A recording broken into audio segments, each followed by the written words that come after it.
the other Quiet Riot albums is the fact that more time was spent on composing the material.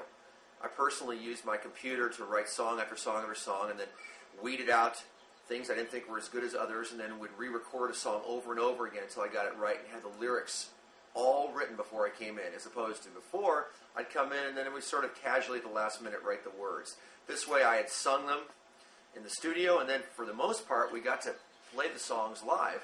First thing that comes to mind is the fact that it's the first record that the band has ever done that included all of the original Mental Health band members, Kevin DuBrow, Carlos Cavazza, Rudy Sarzo, and myself, doing completely and totally original material written by the band specifically for this record. And that's something that's really never been done before. With this album, most of the material we were able to perform live in front of an audience. And we were much more rehearsed.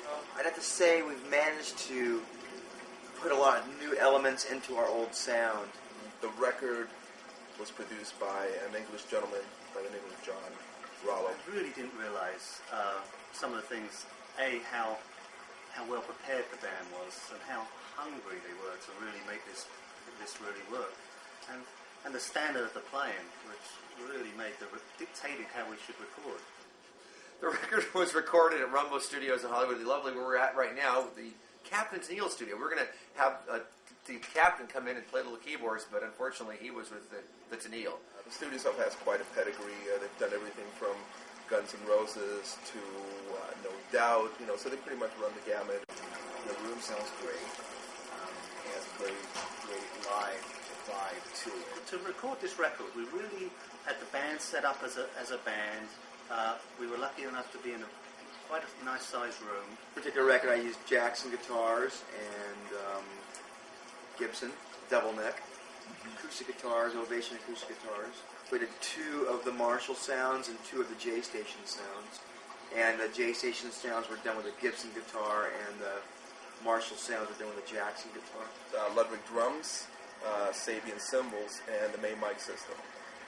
As far as the Ludwig drums are concerned, all the drum sizes are traditional depth. That is, they're not the extended drums. The kick drum is a 14 by 26, rack tom is 12 by 15, floor tom is 16 by 15, which is unusual. Instead of using a 16-inch floor tom with an 18, I'd rather use the 15-inch floor tom with a 16 by 16 floor tom. They project better, they have a lot more clarity. And the snare drums, I used 2 different snare drums. They were both 6.5 by 14. One was a pure maple shell, and the other one was a combination of maple and poplar, which gives you a little more top end to the drum. All the drum heads were Ludwig Weathermaster heads, and they were medium weights. The cymbals were all Sabian. I used a variety of cymbals. I changed ride cymbals the way guitar players change guitars.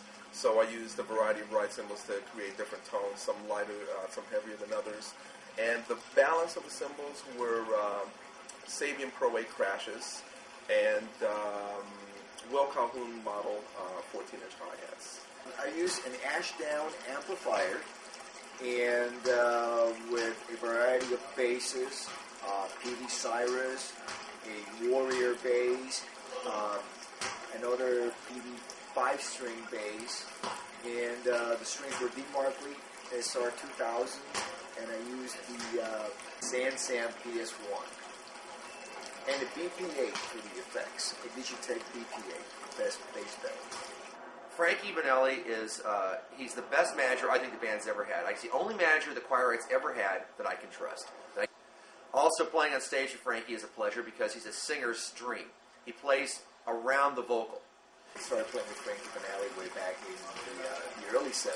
Let's see, yeah, we basically grew up, playing together in the Florida circuit, and then we have been in previous bands before we actually played together in Quiet Riot. Frankie Banali, a good businessman, smart, intelligent, knows what he wants, that's for sure. Incredible drummer who just, to me, to make him play more than one take was almost sinful. Bass player Rudy is terrific. He's probably the most popular bass player in all of rock and roll. The fans adore him. Rudy and I go way back. We share a musical history that predates most of the people who are probably watching this. Rudy Sarzo is probably more along the lines of me.